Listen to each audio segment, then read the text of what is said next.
So you found the skeleton. How would you tell people that was you personally? How would you decide? Well, interesting question. I don't know. I'd have to do some research on that.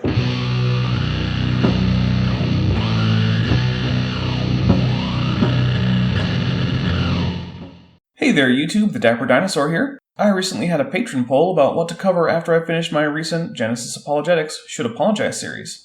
Answers in Genesis won the poll, and since I'm a little burnt out on creationists lying about biological evolution, I picked a video of a creationist lying about cosmogony. So I downloaded AIG's most popular video about anything to do with space, namely Big Bang Exploding the Myth with Dr. Terry Mortensen. Unlike a lot of creationist PhDs, Dr. Mortensen has a legitimate degree from Coventry University in Coventry, England.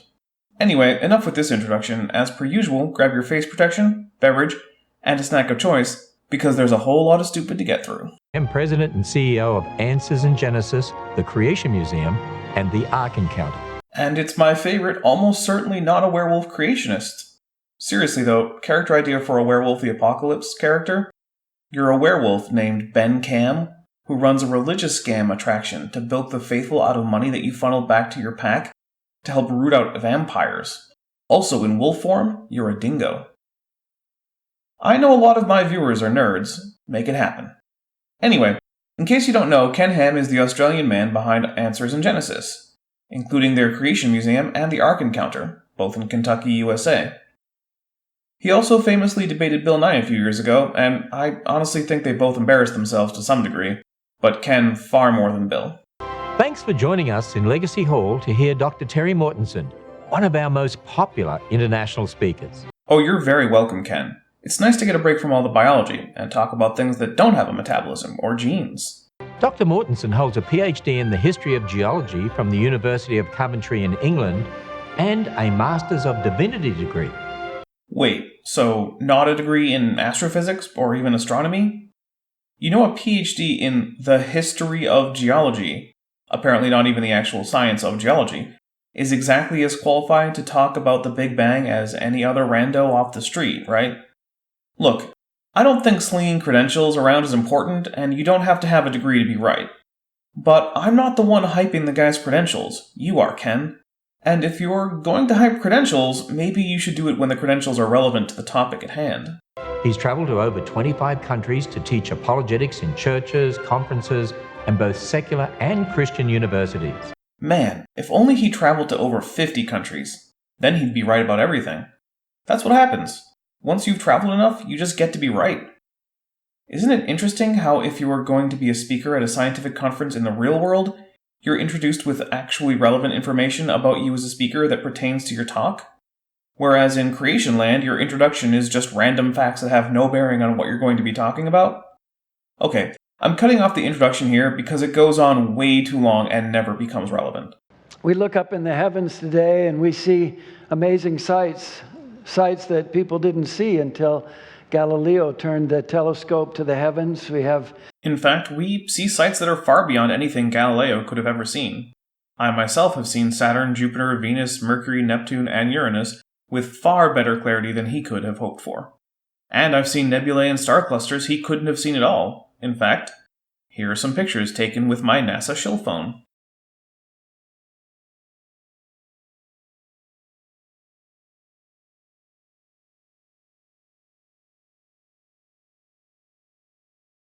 Nebulas and galaxies of all different sizes and shapes and colors. And it's just amazing what we see out there. And then when we get closer to home, we have amazing planets like Saturn and Jupiter, and the jewel of the whole universe is where we live, Earth. How did all those things come into existence?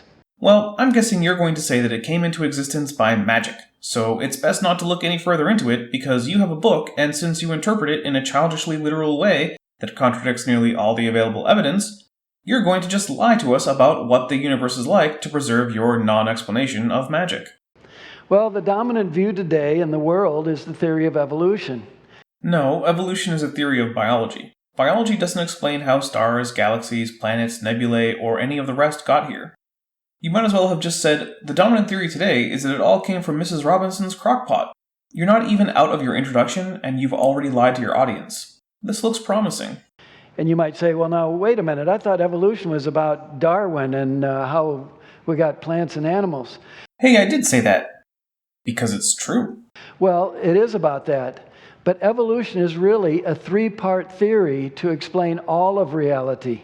Nope. That's just you doubling down on your lie. The theory of evolution is the one and only theory of biodiversity, and it is only a theory about biodiversity. Perhaps you're confusing evolution with the Big Bang, the nebular hypothesis, star formation, and stellar evolution, which isn't the same as star formation. And so I like to explain it this way. You have biological evolution, which explains how the first living cell came into existence. Oh, sure. Why not toss abiogenesis into the mix as if that's evolution too? I've said it before, and I guess I'm saying it again. If you want to criticize an idea, it's important that you know what the idea is. You obviously don't know what you're talking about, but then again, neither does your audience. And I know that these things are directed at believers to keep them inside your childish version of Christianity, and not at people who aren't already in your science-denying subsect. And how that cell, over millions of years, diversified into all the different plants and animals. Hey, you finally said something that's true about evolution. Good job. Come to my studio, and I'll give you a gold star. But then you have geological evolution, which explains how the Earth came into existence. From a hot molten ball slowly cooling and developing a crust and evolving an atmosphere, and eventually those rock layers with all those fossils formed. I think you'll find that that's called planetary formation and geology, the thing you have a PhD in the history of, but not evolution. But hey, why would words matter in science? Words are just noises silly apes make. They don't mean anything. And then you have cosmological evolution, which explains how stars and galaxies and planets and solar systems came into existence. No. That's theories like the Big Bang and the theories of relativity you're thinking of. Also, quantum physics gets in there. None of those are the theory of evolution. It's like creationists don't even want to be taken seriously in scientific circles. Actually, the evolutionists do use that kind of language. Here are the covers of 4 astronomy textbooks, and they're all talking about the evolution of stars and galaxies. I like how they are all about stellar evolution, which, contrary to your statement, isn't about how stars form per se, it's about how they change over their lifetime from protostars to stellar remnants. And yes, of all the areas you talked about, this is the one where the word evolution gets used as a technical term outside of biology. I mean, you had to cherry pick to do it, but you scored a point. And I could show you geology textbooks that talk about the evolution of the Earth. But you're just not going to, are you? Here's a chart used in an online course at Harvard University about cosmic evolution from Big Bang to mankind. So the whole story is evolution. But the word evolution can be used in a non-technical manner. For example, we can talk about the evolution of dance, the evolution of the Schrödinger equation, the evolution of pop music, the evolution of CGI. None of this has anything to do with the theory of evolution. And in none of those cases is it a technical use of the word. Evolution can simply mean change over time of any kind when it's not being used in a technical sense. Your equivocating on the definition of evolution doesn't actually add to your argument that all science that contradicts your laughable ideas is under a single umbrella. It's just you using a logical fallacy, one your audience probably doesn't notice because of confirmation bias. And that story about origins is based on a worldview that controls science today. It is the worldview that philosophers call naturalism. No, it's based on methodological naturalism, not philosophical naturalism. And only philosophical naturalism can be considered a worldview. Methodological naturalism is the assumption that allows you to generalize about principles based on the results of past observations and experiments. The other option essentially leads us down the road of Al-Ghazali's The Incoherence of the Philosophers, in which predictions are impossible because rather than following an orderly set of laws as the Greek philosophers proposed, instead all events are actually miracles based on the immediate and omnipresent will of God. So fire isn't hot because it is an exothermic reaction which ionizes atoms creating an area of excess thermal energy. Nope. It's hot because every time there's a fire, God makes it hot. And if he decided to make fire cold tomorrow, that'd be just as reasonable, and you can't predict what he'll do. I can't actually disprove this supernatural idea of unpredictability of the world, but it's easy to see why its adoption in the Muslim world corresponds with those areas of the globe stagnating in terms of science, a condition that still persists today. Methodological naturalism is the only option for science that actually leads to scientific advancement. You can take a halfway house where some things are natural and others supernatural, but it just means that you can only make scientific progress in areas that you've correctly identified as natural. But in areas you may have incorrectly identified as supernatural, your knowledge will stagnate at best, and be forever wrong at worst.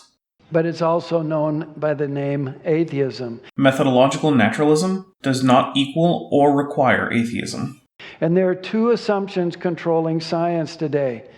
The first assumption is that nature or matter is all that exists. Yeah, space-time and energy are made up by the religious types to trick the scientists. But again, we're confusing methodological naturalism with philosophical naturalism. Now, not every scientist believes that. There are scientists who believe in God.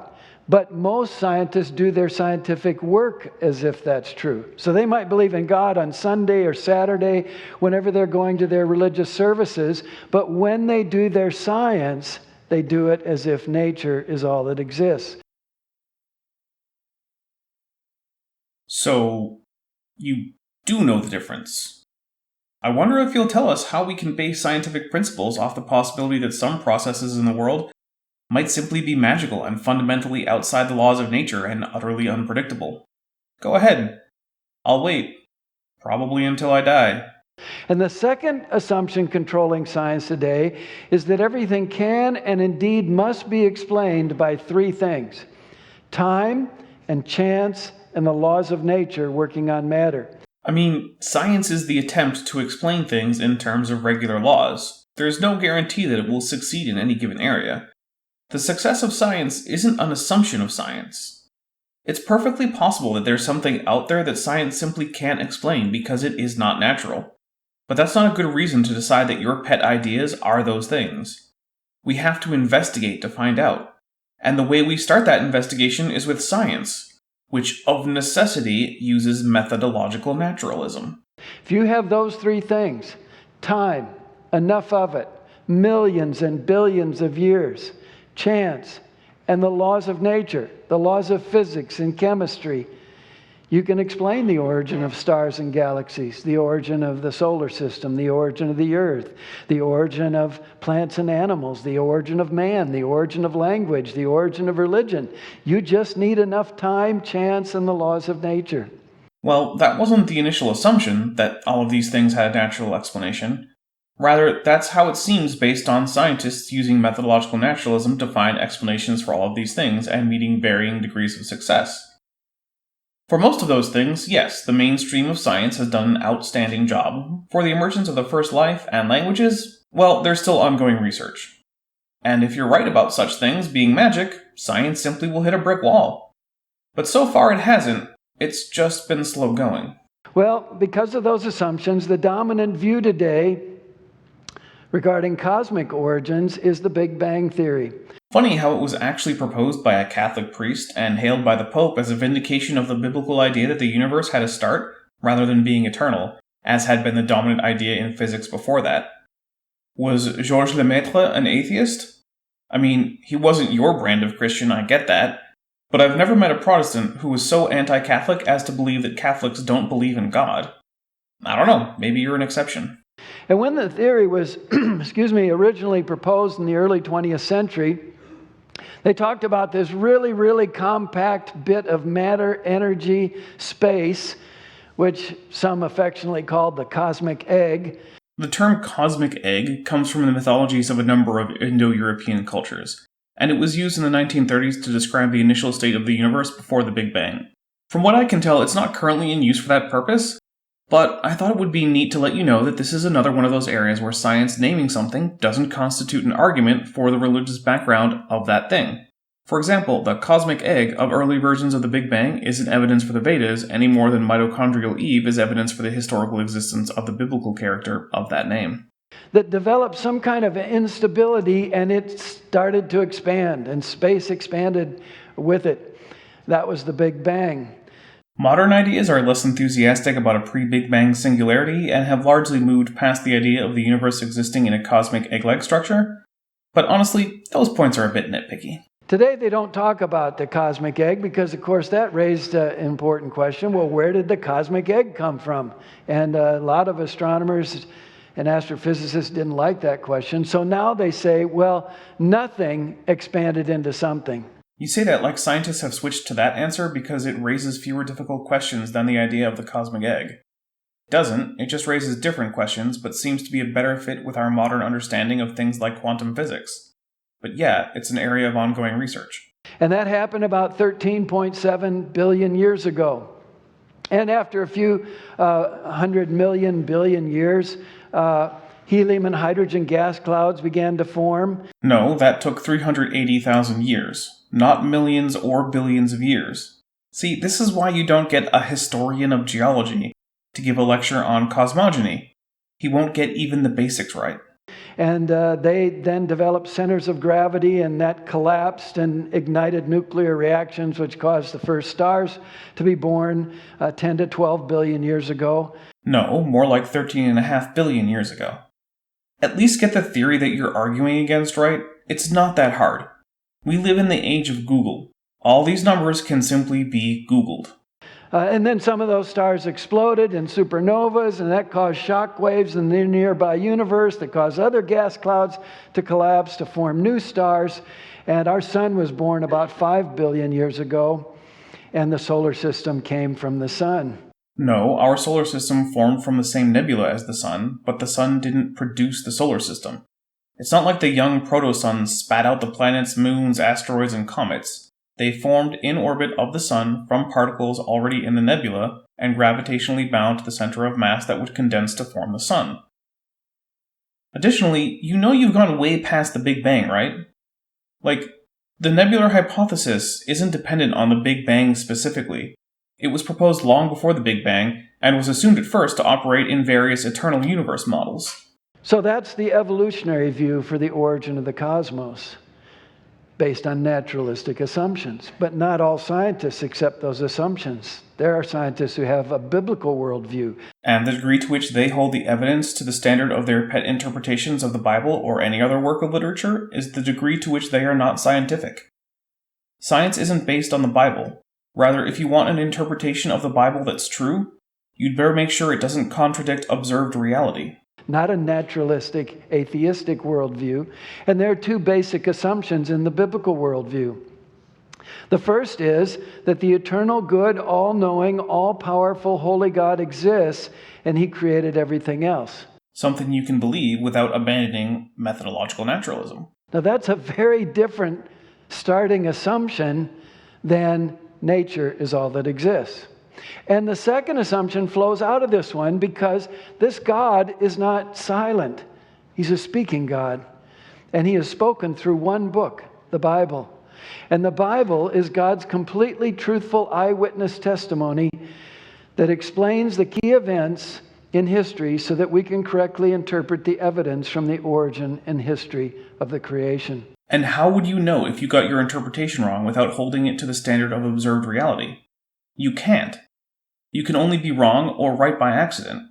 And let me tell you, there are a lot of ways to be wrong, but not nearly so many ways to be right.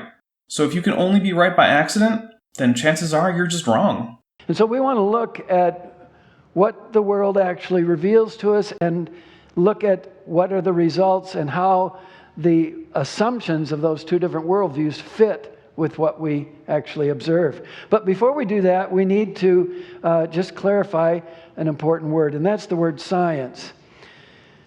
You've maybe heard this. Evolution is science and creation is faith. Well, yes, and it's true. The theory of evolution, as well as the theory of the Big Bang, are science, and creation, of whatever stripe, is faith. But there are versions of creation that do not have to contradict science, and really all I ask is that you not contradict science. Beyond that, I don't really care what you believe for the purposes of this channel. I have my own beliefs, and in some cases lack of beliefs. But I'm not here for that. And really, if you're going to try to challenge science, you shouldn't be concerned with that either. Or evolution is science and creation is religion. Ever heard anything like that? I'm not sure that I'd say creation is a religion per se. Rather, it's an important component in various forms in most religions. But unfortunately, that's where I'm going to leave you for now, because we've been going for just over 20 minutes now. So thank you very much for watching. Please remember to subscribe, like this video, and if possible, share it with people who you think might like it or even hate it. Also, I started an off-topic channel. It will be linked in the description. It's also one of the featured channels on my channel page. It's called Top Hats Off, and it's for all the off-topic content that I feel like I want to put out onto the internet, but I don't want on this channel. So if you're interested in any of that stuff, why don't you head over there? Thanks for watching. Before you go, I'd like to take a minute to thank my patrons, especially my $20 patrons, Ben Tovand, Bob Knob, The Evil Scotsman, Henry Hutanen, Chris Love, and Res Instance. If you'd like to help me make videos like this, why don't you head over to my Patreon? I have tiers starting as low as $1 and going all the way up to $100. You'll get access to my Discord, as well as some other exclusive items that only my patrons get to see. You'll also occasionally get early access to my videos. If a monthly subscription isn't right for you, but you'd still like to help out, you can check out my merch store or my Amazon.com wishlist, both of which are linked in the description. I'm the Dapper Dinosaur. So you found the skeleton. How would you tell people that this is you personally? How would you decide? Well, interesting question. I don't know. I'd have to do some research on that.